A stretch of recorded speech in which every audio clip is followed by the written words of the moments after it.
Halo Kultivator Junior, selamat datang di dunia novel. Bab 6340 bukanlah kebohongan, melainkan kebenaran. Chu Feng. Kakak. Di dalam gunung peluang garis darah, Wang Qiang dan yang lainnya menatap Chu Feng dengan gugup, dan Xiao Yu'er bahkan meneteskan air mata, dipenuhi kekhawatiran. Chu Feng lebih lemah dari sebelumnya, seolah-olah dia akan mati. Dan ramuan apapun yang mereka berikan kepada Chu Feng tidak dapat menghasilkan efek apapun di tubuh Chu Feng. Atau, kita pergi saja dari sini dulu, kata Ibu Xiao Yu'er. Meskipun klan abadi Zhao tidak menghentikan mereka pergi, dia khawatir sesuatu akan terjadi jika mereka terlambat. Tetaplah di sini. Chu Feng tiba-tiba mengucapkan kata-kata ini, dan tampaknya dia telah menghabiskan sisa tenaganya. Dia pingsan setelah selesai berbicara. Apa yang harus dilakukan? Ibu Xiao Yu'er juga bingung. Dulu, dia bisa membuat keputusan. Lagi pula, dia adalah istri kepala klan ikan Xianhai. Tetapi saat itu dia tidak berani mengambil keputusan dan malah menatap putrinya. Dengarkan dia, kata Xiao Yu'er. Karena Chu Feng tidak ingin kamu datang ke sini dengan sia-sia, maka ikuti saja instruksinya. Tetapi kamu harus mencari tempat yang aman. Ayah Xiao Yu'er juga mengatakan hal ini. Setelah itu, dia membawa Chu Feng dan yang lainnya sejauh mungkin dari daerah di mana klan abadi Zhao berada. Yang harus mereka lakukan selanjutnya adalah menunggu Yuan yang naik ke puncak langit dan kemudian meninggalkan tempat ini. Tentu saja, keluarga Zhao juga menunggu Yuan Yang. Itu masih kapal perang terapung yang sama, dan masih alun-alun luas yang sama. Jeritan melengking itu lebih tragis daripada jeritan babi yang disembelih. Tetapi jeritan itu tidak dilakukan oleh babi, melainkan oleh manusia, kultivator bela diri. Mereka adalah jenius seni bela diri masa kini. Formasi dalam tubuh mereka diekstraksi secara paksa oleh orang-orang dari klan abadi Zhao. Mereka yang mulutnya berbusa dan bola matanya tergulung ke atas berarti kondisi fisiknya bagus. Mereka yang berbadan lemah sudah kehilangan nafas kehidupan. Namun pada kenyataannya, formasi mereka tidak digunakan oleh Zhao Zuin. Hanya Chu Feng yang memenuhi persyaratan. Formasi dalam tubuh Zhao Zuin sudah cukup. Terlebih lagi, formasi Chu Feng sangat istimewa, dan Zhao Laoba juga takut formasi orang lain akan mengubah karakteristik formasi Chu Feng. Jadi dia menyerah begitu saja pada ide mengintegrasikan formasi orang lain. Alasan mengapa formasi orang-orang ini dirampas murni adalah hukuman Zhao Laoba untuk mereka. Dibandingkan dengan situasi menyedihkan yang dialami kultivator bela diri masa kini. Para kultivator bela diri kuno sangat bersemangat. Mereka semua menunggu Yuan yang bangkit ke ruang kepala. Lagi pula, banyak di antara mereka yang telah memperoleh kekuatan formasi itu. Pada saat ini, Zhao Zuin sedang berdiri di atas istana khusus itu. Meskipun orang-orang dari keluarga Zhao mengawasinya dengan gugup dari sekeliling, mereka juga menjaga jarak tertentu. Zuin, jangan gugup.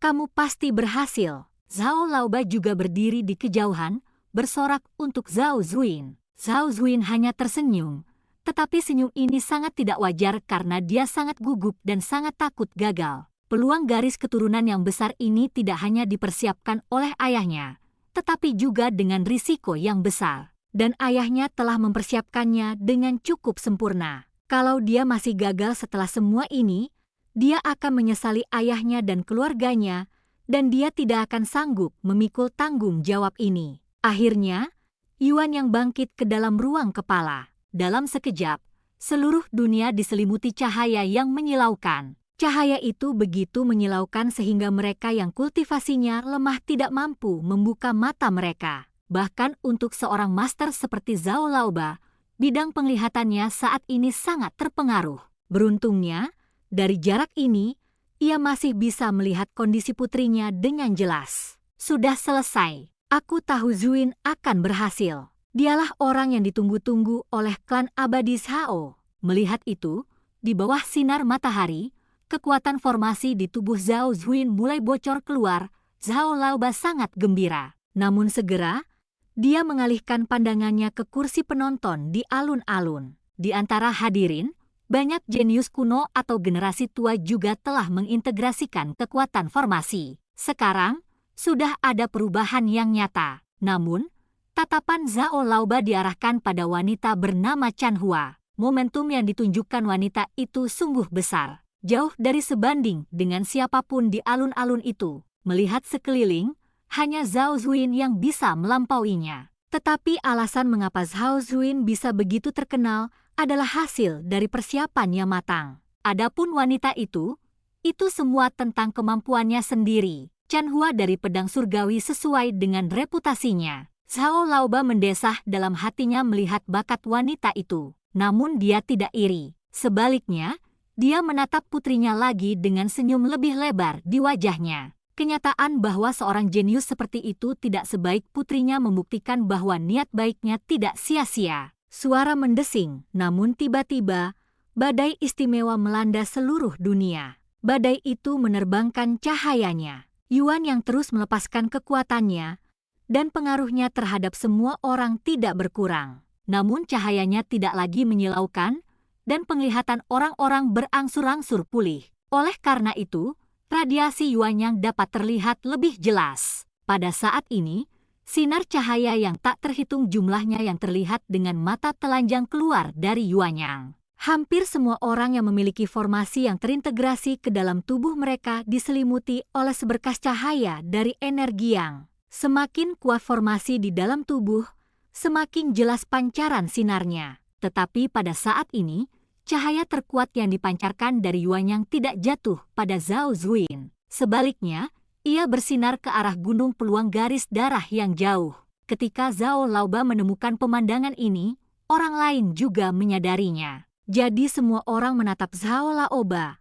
Mata mereka dipenuhi dengan keterkejutan dan ketakutan. Justru karena dia tidak mengerti maka dia menatap pemimpin klan, menunggu jawaban Zhao Laoba. Terutama Zhao Zuin, dia secara tidak sadar berpikir bahwa dia akan menerima sinar cahaya terkuat Yuanyang. Tetapi bagaimana mungkin ada seseorang yang lebih kuat darinya saat ini? Mungkinkah itu Chu Feng?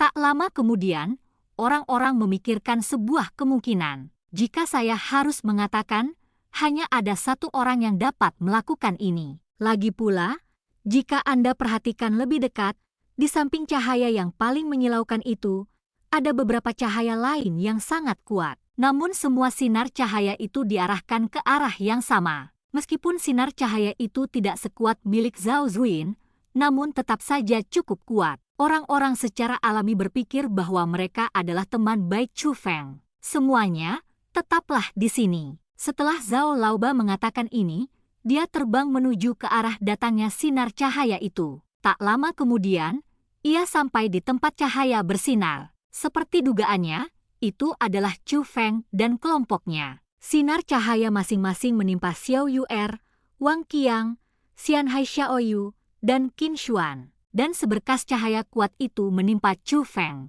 Jelas tidak banyak waktu berlalu, tetapi tubuh Chu Feng telah pulih. Hal ini tentu saja ada hubungannya dengan sinar cahaya yang kuat. Kedatangan Zhao Laoba membuat orang tua Xiao Yuer dan yang lainnya merasa seperti menghadapi musuh yang tangguh. Bahkan Xiao Yuer, Qin Xuan dan lainnya yang diselimuti sinar cahaya dari Yuanyang menatap Zhao Laoba dengan gugup. Mereka juga khawatir tentang Chu Feng sebelumnya. Baru setelah Yuan yang naik ke ruang atas, mereka akhirnya mengerti mengapa Chu Feng tidak pergi. Ternyata bukan hanya Xiao Yuer dan yang lainnya saja yang akan diuntungkan, tetapi dia sendiri pun akan diuntungkan, bahkan mungkin dialah yang paling diuntungkan. Tetapi ketika cahaya yang mengaburkan penglihatan mereka menghilang, mereka melihat bahwa berkas cahaya itu terlihat jelas, tetapi tidak dapat dihalangi dengan cara apapun. Mereka juga khawatir klan Zhao akan mengejar mereka. Dan sekarang, situasi yang paling mereka khawatirkan telah terjadi. Namun, dibandingkan dengan mereka, ekspresi Chu Feng tenang. Zhao Laoba yang akan datang? Dia sudah lama menduga Zhao Laoba akan datang. Teman muda Chu Feng, bisakah kamu membantuku memecahkan teka-teki ini? Zhao Laoba bertanya. Tanya saja, kata Chu Feng. Bukankah kamu sudah tidak memiliki kualitas formasi? Mengapa Yuan yang bisa memperoleh kekuatan seperti itu? Tanya Zhao Laoba. Bukankah aku sudah bilang pada putrimu bahwa dengan menolongnya, aku juga menolong diriku sendiri? Jawab Chu Feng. Mata Zhao Laoba membelalak. Kamu bukankah itu yang kamu katakan untuk menghibur Zuin? Chu Feng memang mengatakan kata-kata seperti itu kepada Zhao Zuin, tetapi Zhao Laoba hanya berpikir pada saat itu bahwa Chu Feng hanya berbohong untuk menghibur putrinya. Chu Feng telah menghabiskan semua formasi di tubuhnya saat membantu Zhao Zuin, jadi bagaimana mungkin dia bisa mendapatkan sesuatu? Tapi sekarang tampaknya apa yang dikatakan Chu Feng kepada Zhao Zuin sebenarnya benar, dan cerita pun berakhir. Sampai jumpa di cerita berikutnya di dunia novel.